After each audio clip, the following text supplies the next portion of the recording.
আল্লাহর পয়গম্বর বলেন মানুষ দুনিয়ার প্রতি মহব্বত করবে কিন্তু আখিরাতকে ভুলে যাবে। আল্লাহর রাসূল সাল্লাল্লাহু আলাইহি ওয়াসাল্লাম বলেন মানুষ মালের প্রতি মহব্বত করবেন কিন্তু হিসাব দিনের কথা ভুলে যাবেন। মাল সে জমাইবে, কোন দিকে মাল আসতেছে, হালাল না হারাম, এই দিকে চিন্তা থাকবে না।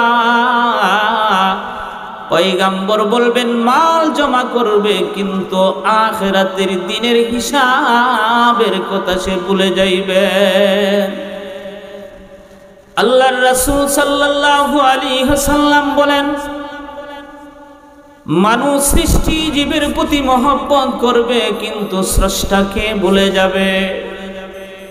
নিজের হাতে বানানো জিনিসের জন্য মানুষ যদি ধ্বংস হয়ে যায় মানুষ ক্রন্দন করে, কিন্তু আল্লাহ রাব্বুল আলামিন যে আমাকে সৃষ্টি করেছে এই নিয়ে আমি আপনি চিন্তা করি না।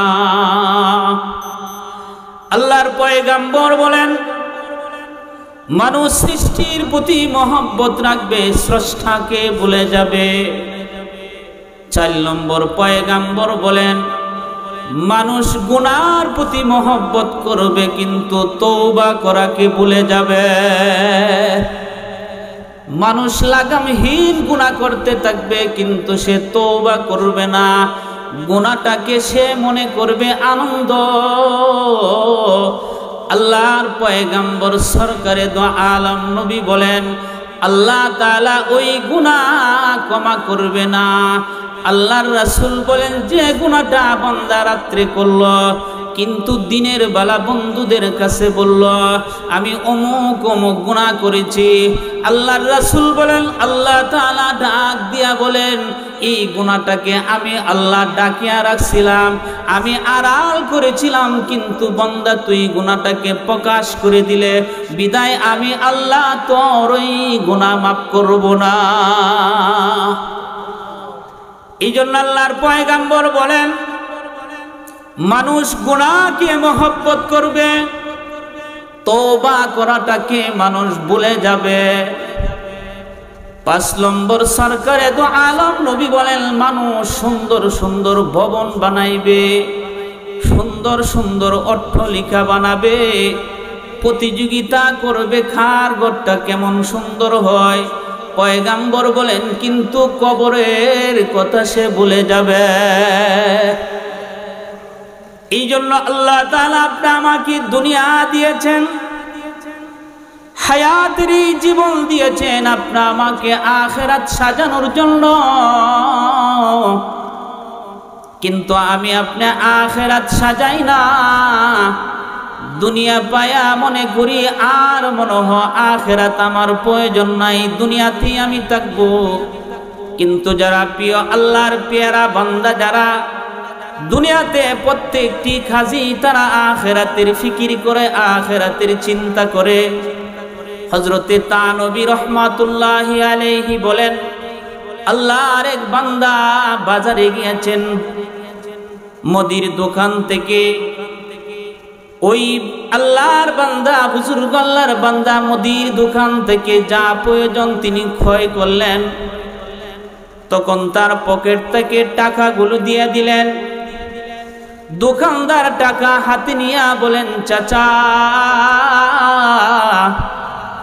যে টাকা দিলেন ওই টাকা অচল টাকা, অচল টাকাতে ওই জিনিস খরিদ করা যায় না, ওটা আগুনে পুড়িয়ে ফেলতে হবে। এই কথা বলার সাথে সাথেই চাচা কান্না শুরু করে দিলেন। চাচার কান্নার আওয়াজ শুনিয়ে পাশের দোকানদারের যত মানুষ আছে ওই দোকানদারকে ধমকানি শুরু করলে তুই চাচার সাথে কি বেয়াদবি করলে যে বেয়াদবির কারণে চাচার চোখ দিয়ে পানি বের হয়ে যা। চাচা ক্রন্দন করে অন্য অন্য মানুষ দোকানদারকে ধমকানি শুরু করলেন। দোকানদার বলে না না চাচাকে আমি কোনো মন্দ বলি না, আমি শুধু চাচাকে বলছি চাচা আপনি যে টাকাটা দিয়েছেন এই টাকা অচল টাকা, অচল টাকা দিয়া ওই জিনিসপত্র খরিদ করা যায় না, এই অচল টাকা আগুনে ফুরিয়া দিতে হয়। এই কথা শোনার মাত্রই চাচা ক্রন্দন করা শুরু করে দিলেন। এই অবস্থা চাচার কান্নার আওয়াজ আরো বাড়ল। মানুষ যত জড়ো হইতেছে, মানুষ যত বাড়তেছে, চাচার কান্নার আওয়াজও তত বাড়ে। এমন অবস্থা একটা যুবক আয়া চাচাকে বললেন, চাচা কাঁদতে হবে না, আপনি যা ব্যাগ ভর্তি যা সদাইগুলো খরিদ করেছেন ওই ব্যাগ ভর্তি সদাইগুলো আপনি নিয়ে যান, আমি টাকাগুলো দিয়ে দিব, তবু আপনি কাঁদবেন না। চাচা এখন কান্নার কণ্ঠে বলে, বাবা রে, আমি তো ওই আসবাবপত্র দুনিয়ার ওই সাধারণ আসবাবের জন্য আমি কাঁদতাছি না,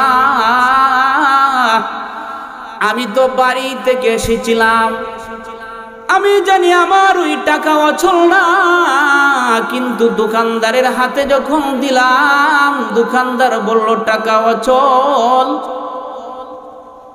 আমি তো ওই টাকা অচল বলার সাথে সাথেই বলে টাকাগুলো আগুনে ফুরিয়ে দিতে হবে।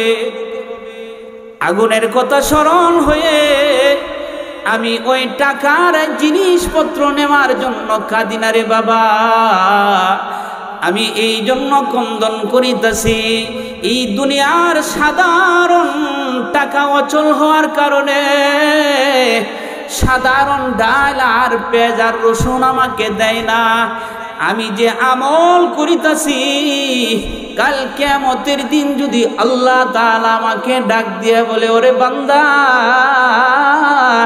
যে আমল তুমি করেছ একটা আমলও শুদ্ধ না, সব আমল নষ্ট, ওই নষ্ট আমল দিয়ে তুমি জান্নাতে যাইতে পারবা না, তুমি যে আমল করেছ সব আমল হলো বরবাদ, ওই আমল দিয়ে জান্নাত খরিদ করা যাবে না, যাও যাও তোমাকে জাহান্নামে নিক্ষেপ করা হবে। এই জন্য আমি কাঁদতেছি, দুনিয়ার এই আসবাবপত্রের জন্য আমি কাঁদি না। এই জন্য আল্লাহ তাআলা বলেন, ইয়া আইয়ুহাল্লাযীনা আমানু আতিউল্লাহ ওয়া আতিউর রাসূল। আল্লাহ তাআলা বলে, হে ঈমানদাররা, যারা আল্লাহ তাআলার উপর অনুগত করো, রাসূলের অনুসরণ করো, ওয়ালা তুবতিলু আমালাকুম, তোমাদের নিজেদের আমলকে বিনষ্ট করিও না। তাহলে বোঝা গেল আপনি আমি যে আমল করি সেই আমল যে সঞ্চয় হইতেছে কিনা। আমল করি আমরা, রমজানের রোজা রাখি, সেই রোজাগুলো আমার আনন্দ ইফতারি করি আমরা, যে সবের কাজ আমি করতেছি, কিন্তু আমি যে আপনার আমলগুলো জমাইলাম সেই আমলগুলো কি আপনার আমার ভালো আছে কিনা, না আমলগুলো আমার ব্যবহারের দ্বারা, আমার কথার দ্বারা, আমার পাপের দ্বারা, আমার গুনার দ্বারা আমলগুলো নষ্ট হয়ে যায় কিনা, এই নিয়েই তো আমাদের ভাবনা। এই আয়াতে কারিমার মধ্যে তাফসীর কারকরা বিভিন্ন মত পেশ করেছেন। কেউ কেউ এই মত পেশ করেছেন যে আপনা আমার সঞ্চয়কৃত আমলগুলো কোন দোষের কারণে নষ্ট হয়ে যায়, এটা আপনা আমার জানার বিষয়। আমল করলাম কিন্তু আমলগুলো আমি সঞ্চয়কৃত হইল না, জমা হলো না। নামাজ পড়লাম, ওই নামাজ আমার আল্লাহ তাআলার ব্যাংকে জমা হইল না। আমি হালাল টাকা কামাইলাম কিন্তু হালাল টাকা দিয়া আমি সুন্দরভাবে আমি আমার জীবন যাপন করতে পারলাম না, সফলতা অর্জন করতে পারলাম না। এই জন্য কোন কারণে আপনি আমার ওই আমলগুলো নষ্ট হয়ে যায়, এটা আপনি আমার জানার বিষয়। এক নম্বর হলো অপবাদের কারণে আপনার আমার আমল নষ্ট হয়ে যায়। মুসলিমের বর্ণনা এসেছে, আল্লাহর পয়গম্বর একদিন সাহাবীদেরকে বলল, ও সাহাবারা, তোমরা কি জানো আমার উম্মতের মাঝে গরিব কে, অসহায় কে, দরিদ্র কে? সাহাবা একরাম বলেন, ইয়া রাসূলুল্লাহ, আমরা তো জানি যার টাকা নাই, যার অর্থ নাই, যার সম্পদ নাই, যার দিরহাম নাই, দিনার নাই, সেই হলো দরিদ্র। রাসূল বলে, না না, সে দরিদ্র না। কাল কিয়ামতের দিন আমার উম্মতের মাঝে নামাজের সওয়াব নিয়ে সে উঠবে। সামনে মাহে রমজান, ওই রমজানের রোজার সওয়াব নিয়ে সে উঠবে, যাকাতের সওয়াব নিয়ে সে উঠবে, হজ্জে বাইতুল্লাহর সওয়াব নিয়ে সে উঠবে। চতুর্দিক দিকে তার নেকে ভরপুর। এমন সময় আল্লাহর পয়গম্বর সরকারে দো আলম নবী বলেন, আল্লাহর দরবারে মানুষ আসতে থাকবে আর বলবে, আল্লাহ, তোমার ওই বান্দা দুনিয়াতে আমাকে অশ্লীল ভাষায় গালি দিয়েছিল। হে আল্লাহ, ওই বান্দাটা আমাকে অন্যায়ভাবে আমাকে প্রহার করেছিল, অন্যায়ভাবে আমার দেহ থেকে রক্তপাত করেছিল, অন্যায়ভাবে আমার মাল আত্মসাৎ করেছিল। আল্লাহর আদালতে যখন ওইভাবে মানুষ আসতে থাকবে, অভিযোগ দিতে থাকবে, আল্লাহর রাসূল সাল্লাল্লাহু আলাইহি ওয়াসাল্লাম বলেন, তখন ওই যে তার নামাজ রোজা যত সওয়াব আছে, যত নেক আছে, ওই নেক আমল থেকে পাওনাদারের পাওনাদার দেওয়া শুরু করবে, আমলগুলো দেওয়া শুরু করবে। আল্লাহর পয়গম্বর সরকারে দো আলম নবী বলেন, এক সময় যে তার যত আমল ছিল সমস্ত আমলগুলো শেষ হয়ে যাবে, কিন্তু বাবা পাওনাদারের পাওনাদার শেষ হবে না। আল্লাহর পক্ষ থেকে ঘোষণা আসবে, ও পাওনাদাররা, তোমাদের যত অপরাধ আছে তার মাথার উপর চাপিয়া দাও। আল্লাহর পয়গম্বর বলেন, ওই লোকটাকে এত আমল করার পরেও এই লোকটা জাহান্নামী হয়ে যাইবে।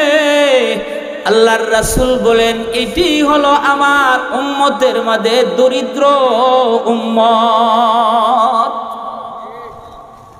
তাহলে বুঝেন বাবা, আপনি আমার চিন্তার বিষয়। আমি আপনি আমল করিতেছি, ওই জিহ্বা দিয়ে কি পরিমাণ মানুষকে অশ্লীল ভাষা গালি দিচ্ছি। আমি শক্তিশালী, সমাজের একজন বিত্তশালী, আমি গালি দিই, প্রহার করি, সে প্রতিশোধ নিতে পারে না, কিন্তু মালিকের দরবারে কিন্তু প্রতিশোধ চাইবে। সেই সময় কিন্তু আপনার আমার আমল দিতে হবে। এই জন্য আমলগুলো আপনার আমার এইভাবে ধ্বংস হয়ে যাবে। মিথ্যা অপবাদের কারণে আপনার আমার আমল ধ্বংস হয়ে যাবে। তাফসীর কারকরা 2 নম্বর বলেন, মুনাফিকের কারণে মানুষের সঞ্চয়কৃত আমল নষ্ট হয়ে যায়। যখন সে কথা বলে, মিথ্যা বলে, কারো সাথে ওয়াদা দিলে ওয়াদা খেলাপ করে, আমানত রাখলে খেয়ানত করে। অপর বর্ণনায় এসেছে, যখন ঝগড়া লাগে, দ্বন্দ্ব লাগে, তো অশ্লীল ভাষা ব্যবহার করে। এই 4টে হলো মুনাফিকের আলামত। এই আলামতটি যদি আপনি আমার মাঝে থাকে, যদিও আমি হাজী সাহেব হই, দুনিয়ার মানুষ আমাকে হাজী হাজী বলে ডাকে, কিন্তু আমার মাঝে মিথ্যা আছে, আমার মাঝে অঙ্গীকার প্রতিশ্রুতি ভঙ্গ করি, আমানতের খেয়ানত করি। দুনিয়ার মানুষ আপনি আমাকে হাজী সাহেব বলে সম্বোধন করতে পারে, কিন্তু আল্লাহর আদালতে আপনার নামটা মুনাফিকের খাতায় লেখা। এই জন্য আপনি আমার এই সমস্ত দোষ পরিহার করতে হবে। 3 নম্বর হলো অহংকার। এটা একটা মারাত্মক রোগ। নিজেকে বড় মনে করা, অন্যকে তুচ্ছ তাচ্ছিল্য মনে করা, নিজে বড় কিতাব পড়ায়, অন্য হুজুর নুরানি পড়া, নুরানি হুজুরের দাম দেই না। নিজেকে বড় মনে করি, অন্যকে তুচ্ছ তাচ্ছিল্য মনে করা অহংকার। যদি কারো হৃদয়ের মধ্যে সরিষা পরিমাণ অহংকার থাকে, সে আল্লাহর তৈরি জান্নাতে যাবে না। এই জন্য আল্লাহর পয়গাম্বর সরকারে দো আলম নবী বলেন, কাল কিয়ামতের দিন আল্লাহ তাআলা তিন ব্যক্তির সাথে কথা বলবেন না। আল্লাহ তাআলা তার দিকে রহমতের নজর দিবেন না, আল্লাহ তাকে পবিত্র করবেন না। আল্লাহর রাসূল বলেন, এক নম্বর হলো বৃদ্ধ ব্যভিচারী লিপ্ত থাকে, বৃদ্ধ হয়ে গেছে, বুড়া ব্যভিচারী করে। দুই নম্বর মিথ্যাবাদী বাদশাহ। তিন নম্বর দরিদ্র অহংকার। গরিব মানুষ কিন্তু তার অহংকার আছে, তার বাপ আছে। আল্লাহর রাসূল বলেন, এই তিন প্রকারের মানুষের সাথে আল্লাহ তাআলা রহমতের নজর দিবেন না, আল্লাহ তাআলা তাকে পবিত্র করবেন না, আল্লাহ তাআলা তার সাথে কথা বলবেন না। নবীজি যখন এই আলোচনা করতেছিলেন, তো একজন সাহাবী বলেন, ইয়া রাসূলুল্লাহ, আমি তো সুন্দর জামা পরতে আমি পছন্দ করি এবং ভালো জুতা, দামি জুতা ব্যবহার করতে আমি পছন্দ করি, সেটিও কি আমার অহংকারের মধ্যে পড়বে? রাসূল বলেন, না না না, সেটি অহংকারের মধ্যে পড়বে না, কারণ আল্লাহ সুন্দর, আল্লাহ সুন্দরকে পছন্দ করে। তুমি যদি অহংকার থেকে বাঁচতে চাও, তাহলে চারটে কাজ তুমি করবা। আল্লাহর পয়গাম্বর সরকারে দো আলম নবী বলেন, তুমি যদি নিজে অহংকার থেকে মুক্ত হইতে চাও, তাহলে নিজের ব্যবহৃত জুতা নিজের হাতে সেলাই করবা। নিজের ব্যবহৃত জুতা নিজের হাতে সেলাই করবা। দুই নম্বর সরকারে দো আলম নবী বলেন, নিজের জামা নিজে তালি লাগাইবা। সরকারে দো আলম নবী বলেন, যদি অহংকার থেকে মুক্ত হইতে চাও, তো মালিকের কদমে বেশি বেশি সেজদা করবা। মালিকের বেশি বেশি সেজদা করবা। কদমে, আল্লাহর কদমে যখন বেশি বেশি সেজদা করবা, তখন তোমার হৃদয়ের মধ্যে গোলামিয়তের অর্জন আসতে থাকবে, তো তোমার হৃদয় থেকে অহংকার দূর হয়ে যাইবে। 4 নম্বর, তুমি আগে আগে সালাম দিয়ে দিবা। আগে আগে সালাম দিয়ে দিবা। ওই 4টে কাজ যদি তুমি করতে পারো, তাহলে অহংকার থেকে মুক্ত হইতে পারবা। এই জন্য কারি তৈয়ব সাহেব রহমাতুল্লাহি আলাইহি যখন দেওবন্দ মাদ্রাসার মুতামিম হয়েছিল, দেওবন্দ মাদ্রাসার মুতামিম মানে সারা বিশ্বের সমস্ত মাদ্রাসার মুতামিম। উনি যখন মুতামিমের আসনে বসছে, তিনি তার ওয়াকিয়াতের মধ্যে লেখেন যে মাঝে মাঝে তার হৃদয়ের মধ্যে অহংকারের ভাব এসে যায়। এই ভাবটা দূর করার জন্য হযরত নবীর কাছে পত্র লিখলেন, হযরত, আমি যখন দেওবন্দ মাদ্রাসার মুতামিম হলাম, আসনে বসার সাথে সাথে মাঝে মাঝে আমার ভিতরে একটা অহংকারের ভাব এসে যায়। এই রোগ তো আমাকে ধ্বংস করবে। সাথে সাথেই তা নবী রহমাতুল্লাহি আলাইহি পত্র লিখলেন, দেওবন্দ মাদ্রাসার মুতামিমগিরি আপাতত স্থগিত দিয়ে তুমি তানা ভবনে চলে আসো।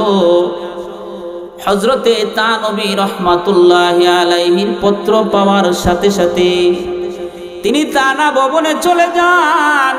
যাওয়ার সাথে সাথে তা নবীর সাথে যখন সাক্ষাৎ হয়, হযরতে কারি তৈয়ব সাহেব রহমাতুল্লাহি আলাইহিকে দেখার সাথে সাথে দেওবন্দ মাদ্রাসার মুতামিম কত সম্মান। সাথে সাথে হযরতে তা নবী নির্দেশ দিলেন, তানা ভবনের মসজিদের সমস্ত মুসল্লিদের জুতা সোজা করো। হযরত কারি তৈয়ব সাহেব রহমাতুল্লাহি আলাইহি বলেন,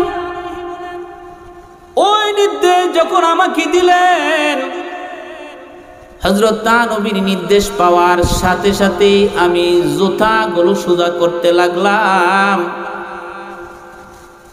হযরত কারি তৈয়ব সাহেব রহমাতুল্লাহি আলাইহি বলেন, জুতা সোজা করতেছি 1 সপ্তাহ 2 সপ্তাহ। সোজা করে আমি আমার দিলের দিকে যখন নজর দেই, এই রোগের ওষুধ আমাকে যখন দিল, এই ওষুধ যখন আমি ব্যবহার করতে লাগলাম, দেখলাম আমার হৃদয়ের ভিতরে সরিষার পরিমাণও অহংকার নাই। এই জন্য অহংকারগুলো দূর করতে হবে। হাক্কানি উলামা একরামদের সহবতে যখন মানুষ বসবে, তখন তার হৃদয়ের মধ্যে হেদায়েতের আলো জ্বলবে, তো নিজেকে বিনয়ী হওয়া যাবে। এই জন্য অহংকার থেকে নিজেকে বাঁচাইতে হবে। 4 নম্বর হলো আমার সঞ্চয়কৃত আমল নষ্ট হয় হিংসার কারণে। হিংসা এমন এক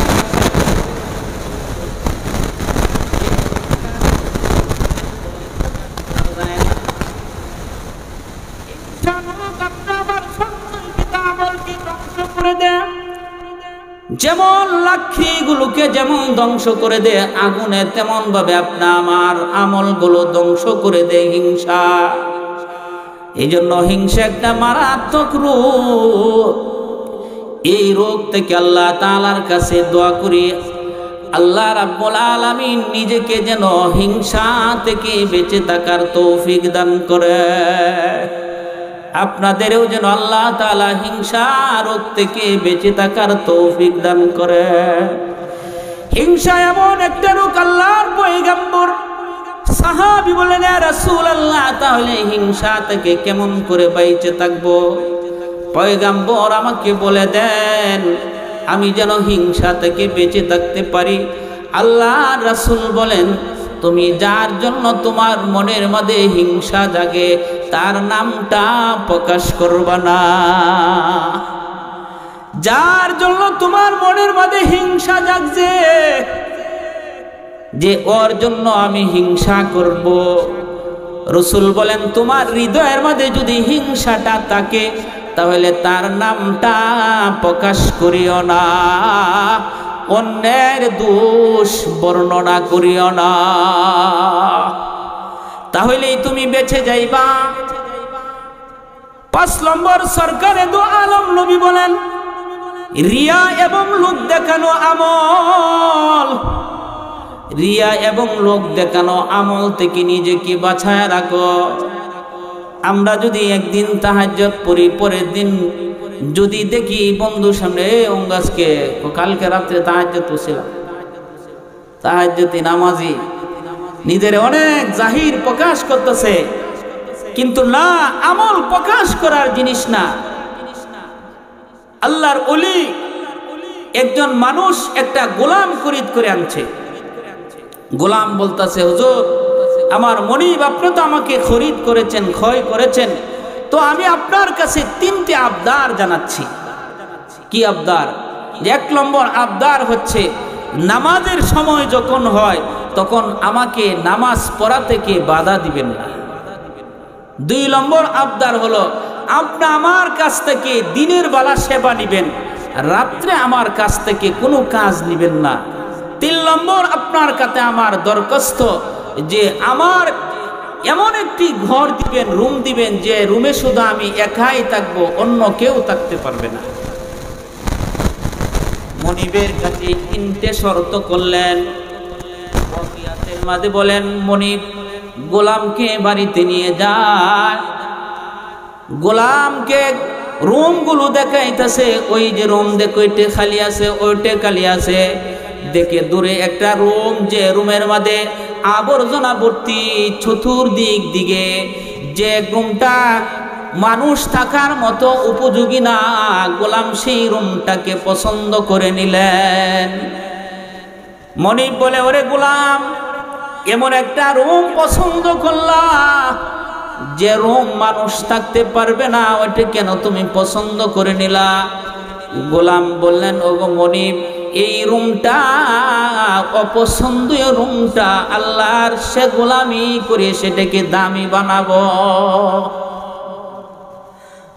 গোলাম সারাদিন মনিবের সেবা করে, মনিবের খেদমত করে, নামাজের সময় হলে নামাজ পড়ে।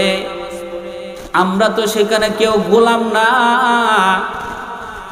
আগের মানুষ গোলামিয়তের দাসিত্বর জিঞ্জুর তার গলার মধ্যে ছিল, কিন্তু আমরা তো গোলাম না। গোলাম যদি মনিবের কাছে ওই আবদার করে নামাজ পড়তে পারে, তাহলে আমরা কেন নামাজ পড়ি না? কেন আমরা আমাদের জীবনটাকে নষ্ট করে দিতেছি? গোলাম নামাজ পড়ে একদিন ওই মনিবের বাড়িতে মদের আড্ডা বসলো, আসর বসলো। মানব যত ধনী হয় তত আধুনিকতা হয়, মানব যত ধনী হয় গুনার তাপমাত্রা তার তত বাড়ে। মদের আসর বসাইল, বন্ধু বান্ধবরা যখন চলে যায়, রাত্র যখন গভীর হয়ে গেল, মনিবে বলল বাড়ির চতুর্পাশ একটু ঘুরিয়া দেখে আসি। বাড়ির চতুর্পাশ যখন ঘুরিয়া দেখে হঠাৎ করে নজর পড়ল গোলামের কামরা। গোলামের কামরার দিকে নজর পড়ে দেখে যে গোলামের ওই কামরার ভিতরে আকাশ থেকে একটা অদৃশ্যভাবে একটা বাতি ঝুলিয়ে রইছে, আর গোলাম মালিকের কদমে সেজদায় পড়ে রইছে।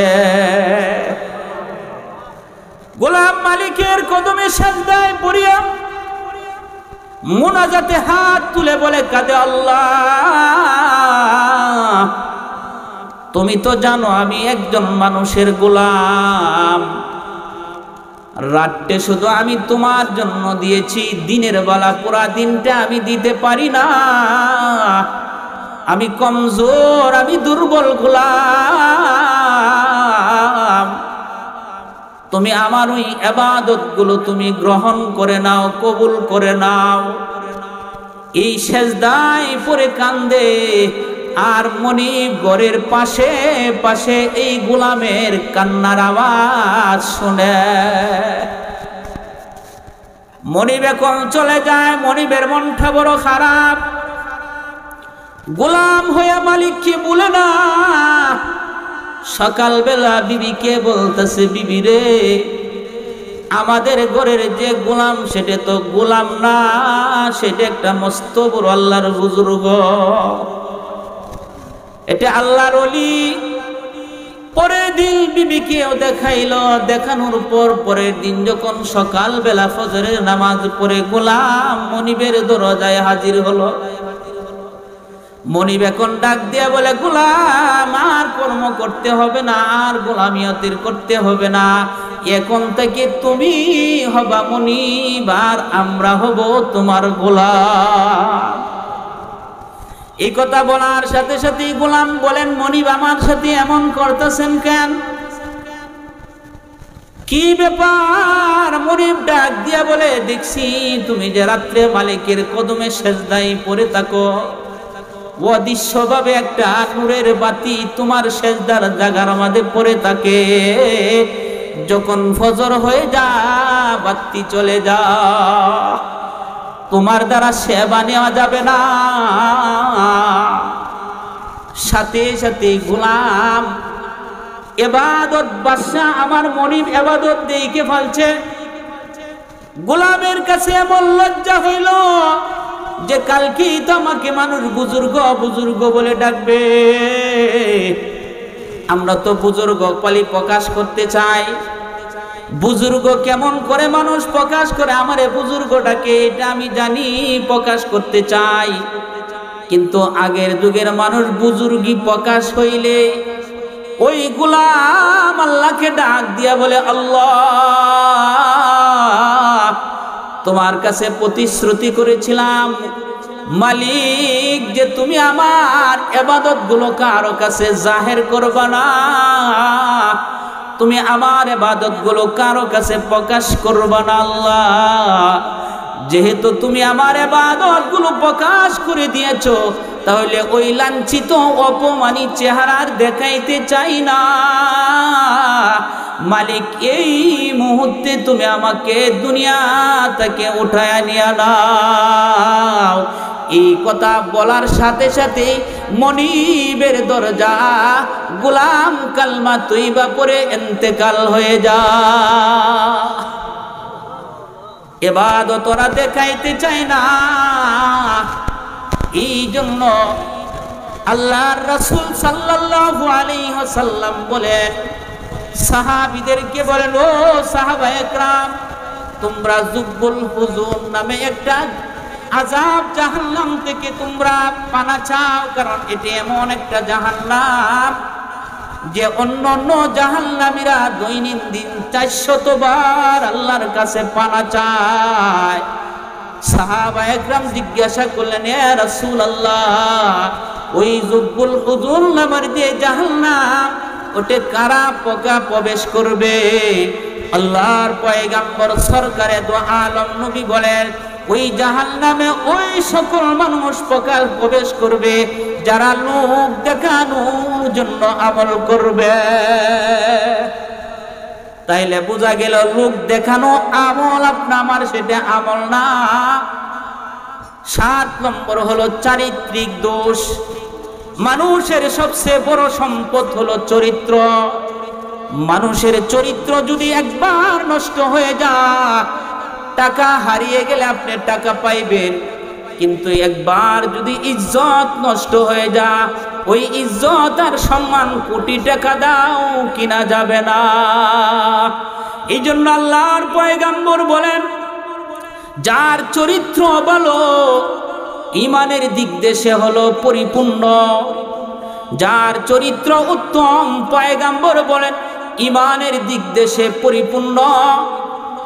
8 নম্বর সরকারে দো আলম নবী বলেন, সাহাবীদেরকে লক্ষ্য করে বলেন যে তোমরা ইসলাম ধর্ম গ্রহণ করেছো, ঈমান এনেছো, আল্লাহর রাসূলের উপর অনুগ্রহ করেছো, এমনটা মনে করিয়া নিজেদের আমলকে নষ্ট করিও না। 8 নম্বর হলো কবিরা গুনার দ্বারা নিজের সঞ্চয়কৃত আমল বিনষ্ট করিও না। কবিরা গুনার মাঝে আল্লাহ তাআলার সাথে কাউকে শরীক করা।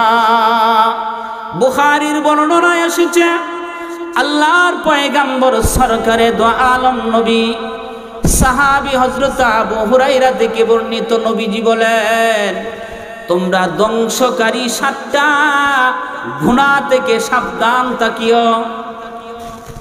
বড় মনোযোগ বাবা, আল্লাহর পয়গম্বর বলেন 7টা ধ্বংসকারী গুনাহ থেকে সর্বদাই সতর্ক থাকবা, সাবধানতা অবলম্বন করবা। 1 নম্বর আল্লাহর পয়গম্বর বলেন আল্লাহর সাথে কাউকে শরীক করা। আল্লাহ তাআলার সাথে কাউকে শরীক করা, আল্লাহ তাআলা সেই অপরাধ ক্ষমা করে না। 2 নম্বর জাদু করা। 3 নম্বর অন্যায়ভাবে কাউকে হত্যা করা। 4 নম্বর সুদ খাওয়া। 5 নম্বর এতিমের মাল অন্যায়ভাবে ভক্ষণ করা। 6 নম্বর যুদ্ধের ময়দান থেকে পলায়ন করা। 7 নম্বর সতী নারীকে জিনার অপবাদ দেওয়া। আল্লাহর পয়গম্বর বলেন ওই 7 প্রকারের গুনাহ তোমাদের নিজেদের আমলকে ধ্বংস করিয়া দেয়। 9 নম্বর হচ্ছে স্বামীর অবাধ্য স্ত্রী। যে স্ত্রী স্বামীর অবাধ্য হয়ে যায়, ওই স্ত্রীর নামাজ আল্লাহ কবুল করে না, ওই স্ত্রীর রোজা আল্লাহ তাআলা কবুল করে না। এই জন্য আল্লাহর পয়গম্বর সরকারে দু আলমের ঘরের আলোচনা আম্মা জান আয়েশা বলেন, ও নারী সমাজ শুনো। আম্মা জান আয়েশা রাদিয়াল্লাহু তাআলা আনহা বলেন, আল্লাহর পয়গম্বরের জীবন দশা থেকে নিয়ে মৃত্যু পর্যন্ত আমরা লাগাতার 2 দিন কোনদিন গমের রুটি খাইতে পারি না। হযরতে উরওয়া রাহমাতুল্লাহি আলাইহি থেকে বর্ণিত আম্মা জান আয়েশা বলে, হে বাগনা শোনো, আল্লাহর পয়গাম্বরের ঘরের বিবিদের মধ্যে নবীজির যত বিবি আছে 10-11 জন বিবিদের ঘরে আমাদের এক নতুন চাঁদ চলে যাইতো, আরেকটা নতুন চাঁদ উঠতো, আরেকটা নতুন চাঁদ উঠতো। অর্থাৎ 3 মাসে 2টে চাঁদ আমরা দেখতাম, নতুন চাঁদ। এই দীর্ঘ সময়ের মধ্যে আল্লাহর পয়গাম্বরের ঘরে চুলায় আগুন ধরিত না। নবীজির ঘরের চুলায় আগুন নাই। হযরত উরওয়া বলেন, ওগো খালাম্মা, তাহলে এত দীর্ঘ সময় আপনারা কি দিয়ে জীবন যাপন করতেন, কি খাইতেন? আম্মা জান আয়েশা বলেন, আমাদের নবীজির ঘরে শুধু 2টে কালো বস্তু ছিল, একটা হলো খেজুর আর একটা হলো পানি। আমরা খেজুর খাইতাম আর পানি খাইতাম। মাসের মাস অতিবাহিত হয়ে যাইত, পয়গাম্বরের ঘরে চুলায় আগুন ধরিত না। আল্লাহর রাসূলের ঘরে আগুন ধরিত না। আপনি আমার নবী কোনদিন পাতলা রুটি খাইতে পারতেন না, খাইতেন না। নবীজি পাতলা রুটি পর্যন্ত পাইতেন না। আম্মা জান আয়েশা বলেন, হযরত আবু মুসা আশারি থেকে বর্ণিত, আম্মা জান আয়েশা বলে, হে আবু মুসা শোনো, এই দেখো একটা মোটা চামড়ার একটা লুঙ্গি, এই 2টে জামা পরিহিত অবস্থা আল্লাহর পয়গম্বর ইন্তেকাল করেছিল। আল্লাহর রাসূল সাল্লাল্লাহু আলাইহি ওয়াসাল্লাম একদিন চাটার উপরে শুয়েছিলেন। আব্দুল্লাহ ইবনে মাসউদ বলেন, নবীজি ঘুম থেকে যখন চাটাই থেকে ঘুম থেকে উঠলেন, নবীজির পিঠ মুবারকের দিকে তাকায় দেখি নবীজির পিঠ মুবারকের মাঝে চাটার দাগ পড়ে গেছে। আমরা বললাম, ইয়া রাসূলুল্লাহ, আপনাকে একটা তোশক বানায় দেই। নবী বলে, না না, আমার তো দুনিয়ার সাথে কোনো সম্পর্ক আমার নাই। কারণ দেখুন, একজন মুসাফির একটা গাছের নিচে আশ্রয় নেয়, বিশ্রাম করে, কিছুক্ষণ পর সে চলে যায়। আমি তো এই জন্যই দুনিয়াতে এসেছি, দুনিয়ার আরাম আয়েশের জন্য তো আমি আসি না। আল্লাহর রাসূল সাল্লাল্লাহু আলাইহি ওয়াসাল্লাম হযরত আবু বকর একদিন মসজিদে নববীতে গেলেন, সময় ও টাইমে গেলেন। হযরত ওমরও বের হইলেন, আল্লাহর পয়গাম্বর বের হলেন। আল্লাহর রাসূল হযরত ওমর এবং আবু বকরকে দেখে বললেন, আবু বকর, ও সময় তোমরা এখানে বের হইলা কেন? হযরত আবু বকর ওমর বলেন, ইয়া রাসূলুল্লাহ, ক্ষুধার জ্বালা আর ঘরে থাকতে পারি না, ক্ষুধার যন্ত্রণা ঘর থেকে বের হয়ে গেলাম। আপনি আমার নবী বলেন, হে আবু বকর, আমিও তো ক্ষুধার যন্ত্রণা ঘর থেকে বের হয়ে গেলাম। আল্লাহর রাসূল সাল্লাল্লাহু আলাইহি ওয়াসাল্লাম ওই 3 জন নবীজি এবং আবু বকর ওমর একজন আনসারী সাহাবীর বাড়িতে যা। আনসারী বিবি দেখিয়া নবীকে বড় খুশি হয়ে যা। নবীজির জন্য যা খাবার সামনে আনে, আনসারী খেজুর দিলেন, একটা কাঁচা ছাগল বোনা করে পয়গাম্বরের সামনে দিয়ে দিলেন। নবীজি খাইলেন আর বললেন, হে আবু বকর, ক্ষুধার্ত অবস্থা ঘর থেকে বের হইলা, আবার বড় পেটে গেলা, এটা আল্লাহর নেয়ামত। আল্লাহ তাআলা কিয়ামতের দিন সব নেয়ামতের কথাই জিজ্ঞাসা করবে। আল্লাহ তাআলা এই জন্য আল্লাহর রাসূল সাল্লাল্লাহু আলাইহি ওয়াসাল্লাম নারীদেরকে বলেন, ও নারীরা,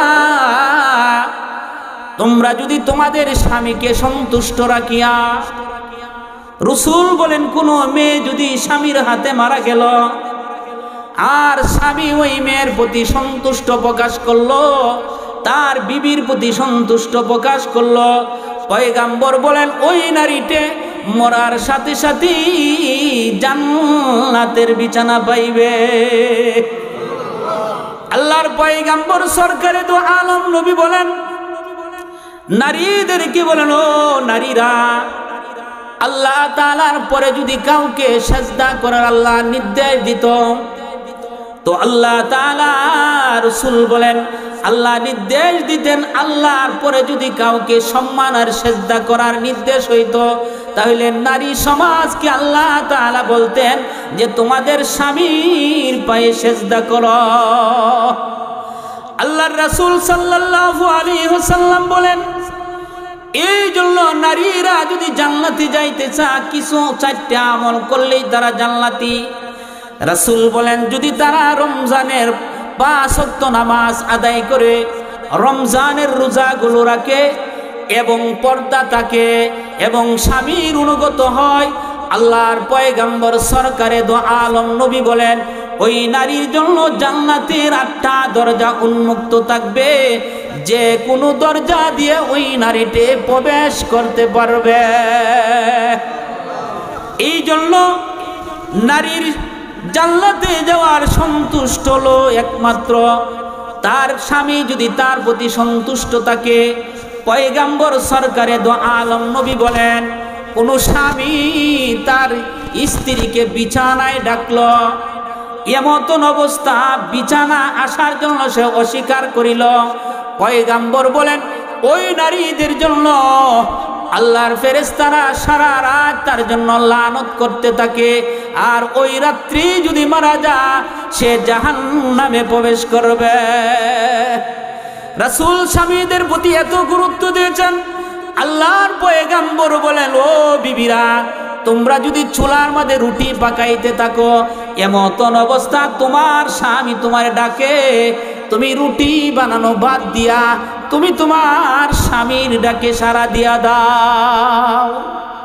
এই জন্য আল্লাহর পয়গম্বর সরকারে দো আলম নবী বলেন যে তুমি তোমার আনুগত্য যদি স্বামীর মন সন্তুষ্ট রাখতে পারো, তোমার আমল অল্প থাকলেও সেই আমলটা তোমার জন্য নাজাতের জরিয়া হয়ে যাবে। আর যদি স্বামীর মন অসন্তুষ্ট রাখিয়া স্বামীকে তুমি ছাগলের মতো ব্যবহার করো, স্বামীর সাথে এমন দুর্ব্যবহার করো যে ব্যবহারটা মুসারের সাথেও মানুষ করে না, এমন ব্যবহার করো, আবার রোজাও রাখো, আবার তাহাজ্জুদও পড়ো, আবার কোরআন শরীফেও তেলাওয়াত করো, আবার মাঝে মাঝে যাকাতেও দাও, কোনো আমল আল্লাহর দরবারে কবুল হবে না।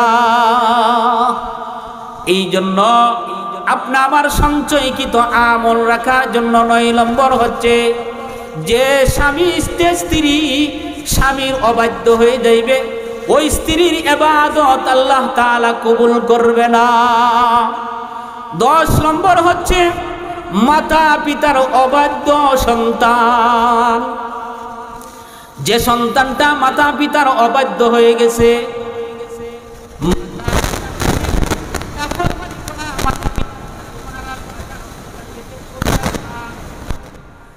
আল্লাহর রাসূল সাল্লাল্লাহু আলাইহি ওয়াসাল্লামের সাহাবী হযরত আব্দুল্লাহ ইবনে ওমর রাদিয়াল্লাহু তাআলা আনহু বলেন আমার একটা বিবি ছিল, বিবিটাকে বড় আমি মহব্বত করতাম, আমি বিবির প্রতি বড় আসক্ত ছিলাম, কিন্তু আমার বাবা ওমর বলেন এ বেটা তুমি তোমার স্ত্রীকে তালাক দিয়ে দাও। আমি আমার বাবার কথাকে প্রত্যাখ্যান করলাম, কিন্তু আমার বাবা নবীজিকে জানায় দিলেন ওগো সরকার আমি আমার সন্তান আব্দুল্লাহকে বললাম তার বিবিকে তালাক দেওয়ার জন্য দেয় নাই। রাসূল করিম সাল্লাল্লাহু আলাইহি ওয়াসাল্লাম আব্দুল্লাহকে ডাক দিয়া বলেন তোমার বিবিকে তালাক দিয়া দাও, কারণ মা অসন্তুষ্ট বাবা অসন্তুষ্ট হইলে তোমার জান্নাত যাইতে পারবা না। আল্লাহর রাসূল সাল্লাল্লাহু আলাইহি ওয়াসাল্লামের সাহাবী হযরত আবু দারদার কাছে একজন লোক আসলেন, বললেন হে আবু দারদা আমার মা বলে আমার বিবিরে তালাক দেওয়ার জন্য কি করা যায়? আবু দারদা বলেন আমি পয়গম্বরের মুখে শুনেছি জান্নাতের দরওয়াজার মধ্যে মজবুত দরজা হলো মাতা পিতা, তুমি যদি ইচ্ছা করো ওই দরজাটাকে অটল রাখবা তাহলে রাখতে পারো, ইচ্ছা করলে তুমি দরজাটাকে ভেঙেও দিতে পারো। এই জন্য সন্তান মাতা পিতার যদি অবাধ্য হয়ে যায় এই সন্তান আল্লাহ রাব্বুল আলামিন যত আমল করবে, যদি হজও করে উমরাও করে, যত ইবাদত করবে আল্লাহ তাআলা ওই সমস্ত ইবাদত আল্লাহ কবুল করবে না। আমার এই সমস্ত গুণগুলো পরিহার করতে হবে। সামনে মাহে রমজান আসতেছে, সমস্ত অপরাধগুলো আল্লাহ তাআলার কাছে ক্ষমা চাও। আল্লাহ, অপরাধ করেছি, ভুল করেছি, অনুশোচনা অনুতপ্ত হয়ে গেলেন, কিন্তু ইবাদত করতেও পারলেন না, অনুশোচনা আসলো, মরণ হয়ে গেল। বুখারীর বর্ণনা, চমৎকার একটা আলোচনা। আল্লাহর এক বান্দা, তার কোনো আমল করে নাই, মরার আগে আগে তার হৃদয়ের মধ্যে অনুশোচনা আসলো।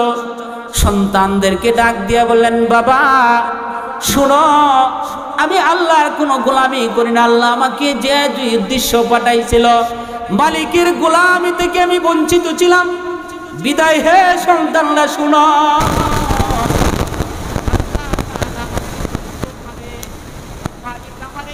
শাস্তি দিবে, এই শাস্তি পৃথিবীতে আর কাউকে এমন শাস্তি দিবে না। ওরে সন্তানরা শোনো, আমি যখন ইন্তেকাল করব, আমি যখন মৃত্যুবরণ করব, তো আমাকে কবরে দাফন দিবা না, আমাকে আগুনে ফুরিয়া অর্ধেকটি ছাই সমুদ্রে নিক্ষেপ করে দিবা, আর অর্ধেকটি ছাই বাতাসে উড়াইয়া দিবা।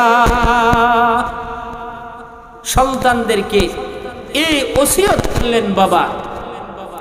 রাসূল করিম সাল্লাল্লাহু আলাইহি ওয়াসাল্লাম বলেন, এই লোকটা তার সন্তানকে এই ওসিয়ত করার পর সে মৃত্যুবরণ করেছে। এই ওসিয়ত অনুযায়ী সন্তানরা তাকে আগুনে ফুরল, আগুনে ফুরিয়া অর্ধেকটি ছাই সমুদ্রে নিক্ষেপ করে দিল, আর অর্ধেকটি ছাই বাতাসে উড়াইয়া দিল। আল্লাহ রাব্বুল আলামিন কি আবার পুনরায় মানুষ বানাইতে পারবেন না? কি কোন বিশ্বাস আছে? আল্লাহ রাব্বুল আলামিন বাতাসকে ডাক দিয়া বলে, এ বাতাস, ওই ছাইগুলো একত্রিত কর, জমা কর।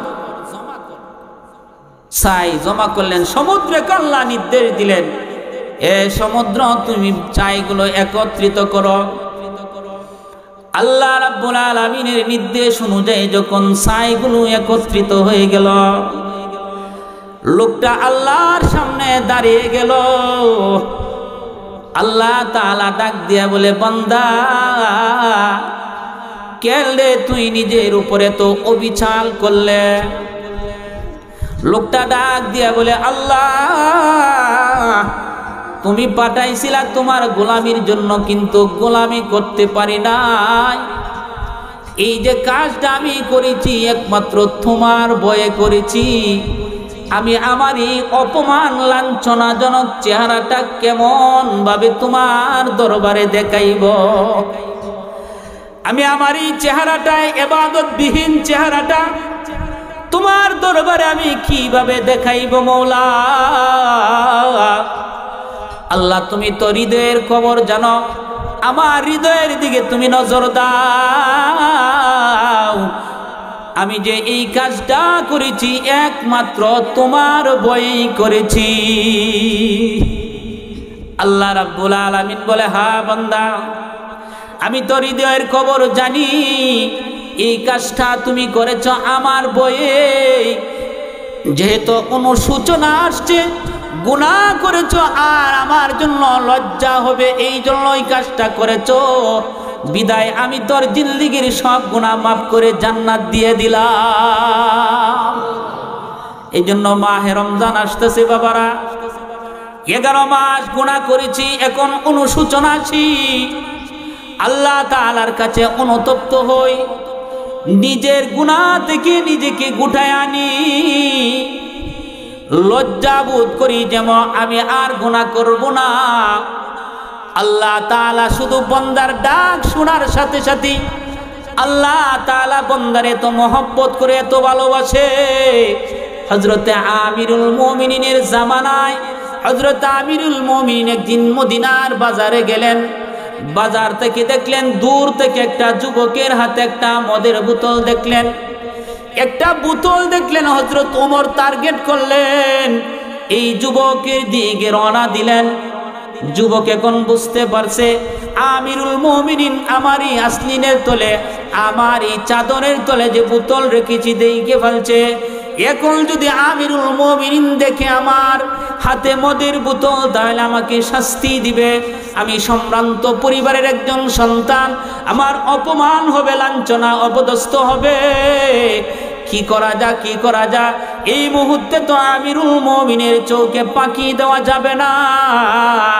সাথে সাথেই এই যুবকটা আল্লাহ তাআলার কাছে বলতে শুরু করে দিলেন, আল্লাহ মালিক, এই দেখেন আমিরুল মুমিনিন আসতেছে, আল্লাহ এই বোতল যদি দেখে মদের বোতল আমি বড় লজ্জিত হব, আল্লাহ আমি আর কোনোদিন মদ পান করব না, আমি আর কোনোদিন গুনার কাজ করব না। মালিকের কাছে অনুশোচনা হয়ে কাঁদতে লাগলেন, মালিকের কাছে মনে মনে বলতে লাগলেন, হৃদয় দিয়ে যখন আল্লাহকে ডাকতে লাগলেন, আল্লাহ রাব্বুল আলামিন হযরত ওমরের হাতে যখন এই মদের বোতলটা দিলেন, ছেলেটা বললেন, আল্লাহ ওমরের হাতে যখন এই মদের বোতলটা যাইব, মালিক সেটা মদ রাখিও না, সেটা তুমি শিরকার পরিণত করিয়া দিও বা মধুর পরিণত করিয়া দিও। ইমাম গাজালি রহমাতুল্লাহি আলাইহি তার কিতাবের মধ্যে লেখেন, ওই বোতলটা যখন হযরত ওমর রাদিয়াল্লাহু তাআলা নূর হাতের মধ্যে দিলেন, কিন্তু ওই যুবকটা আল্লাহর কাছে অনুশোচনা অনুতপ্ত হয়ে মালিককে যখন হৃদয় দিয়ে ডাকছিল, হযরত ওমরের হাতে এই বোতলটা যাওয়ার সাথে সাথে আল্লাহ তাআলা মদের বোতলটাকে মধুর বোতল বানায়া দিলেন। এই জন্য আল্লাহ তাআলার কাছে অনুশোচনা অনুতপ্ত হওয়া অপরাধ হয়ে গেছে, না না না, আল্লাহ রাব্বুল আলামিনের কাছ থেকে নৈরাশ হওয়া যাবে না। আল্লাহ রাব্বুল আলামিন বান্দাকে মহব্বত করে, আল্লাহ তাআলা বান্দাকে ভালোবাসেন। ইমাম গাজালি রহমাতুল্লাহি আলাইহি তার কিতাবের মধ্যে লেখেন, হযরত ওমর রাদিয়াল্লাহু তাআলা আনহু রাসূলের ঘরের মধ্যে প্রবেশ করতেছে, এমন সময় দেখে রাসূলের ঘরের পাশে একটা যুবক কাঁদতেছে। হযরত ওমর কান্না দেখে হযরত ওমরও কান্না শুরু করে দিলেন, নবীজির দরবারে প্রবেশ করলেন। হযরত ওমরকে নবীজি দেখে বলেন, হে ওমর তুমি ক্রন্দন করো কেন? হযরত ওমর বলেন, ইয়া রাসূলুল্লাহ, আপনার ঘরের দরজার পাশে একটা যুবক হাওমাও করে কাঁদতেছে, ওই কান্নার কারণে আমরা কাঁদতেছি। দেখবেন মহিলা যখন বাবা মরে যা মহিলা কান্দে, কিন্তু অপর মহিলা আসিয়া ওই কান্না দেখে সেও কাঁদতে থাকে। হযরত ওমরও কান্না শুরু করলেন। আল্লাহর নবীর রাসূল করিম সাল্লাল্লাহু আলাইহি ওয়াসাল্লাম হযরত ওমরকে বললেন, বলো যুবকটাকে আমার কাছে আনার জন্য। হযরত ওমর রাদিয়াল্লাহু তাআলা আনহু যুবকটাকে নবীজির দরবারে নিয়ে আসলেন। আল্লাহর রাসূল বললেন, হে যুবক, তুমি কেন ক্রন্দন করিতেছ? বলো বলো রে যুবক। যুবক বলে, ইয়া রাসূলুল্লাহ, আমার লজ্জা লাগে, আমি আমারই গুনাহটা মুখ দিয়ে প্রকাশ করতে আমার লজ্জা হয়। আল্লাহর রাসূল বলেন, তুমি কি অপরাধ করে ফেলছ? তুমি কি আল্লাহর সাথে কাউকে শরীক করেছ? যুবক বলে, না না ইয়া রাসূলুল্লাহ, আমি আল্লাহর সাথে কাউকে শরীক করি না। আল্লাহর রাসূল বলেন, তাহলে কি তুমি আল্লাহ রাব্বুল আলামিন আসমান এবং সাত আসমান সাত জমিনের চেয়েও কি বড় গুনাহ করে ফেলছো? যুবক বলে, ইয়া রাসূলুল্লাহ, আমি বড় গুনাহ করে ফেলছি। আবার আল্লাহর রাসূল বলেন, তুমি কি আল্লাহর চেয়েও বড় গুনাহ করছো? বলে, না ইয়া রাসূলুল্লাহ, আমি আল্লাহর চেয়েও বড় গুনাহ করি না। পয়গম্বর বলেন, বলো তো তুমি কি গুনাহ করেছো? যুবকটা বলেন, ইয়া রাসূলুল্লাহ, আমি ওই গুনাহটা প্রকাশ করতে আমার লজ্জা বোধ হয়। আল্লাহর পয়গম্বর বলে, বলো তুমি কি অপরাধ করে ফেলছো? যুবক বলে, ইয়া রাসূলুল্লাহ, আমি একজন মদিনার নিয়মিত কাফন চোর। মদিনার মধ্যে যত মানুষ মারা যাওয়ার সাথে সাথে আমি ওই কাফন আনি, এই কাফনগুলো বিক্রি করে আমি আমার জীবিকা নির্বাহ করি, এইভাবে আমার জীবন চলে।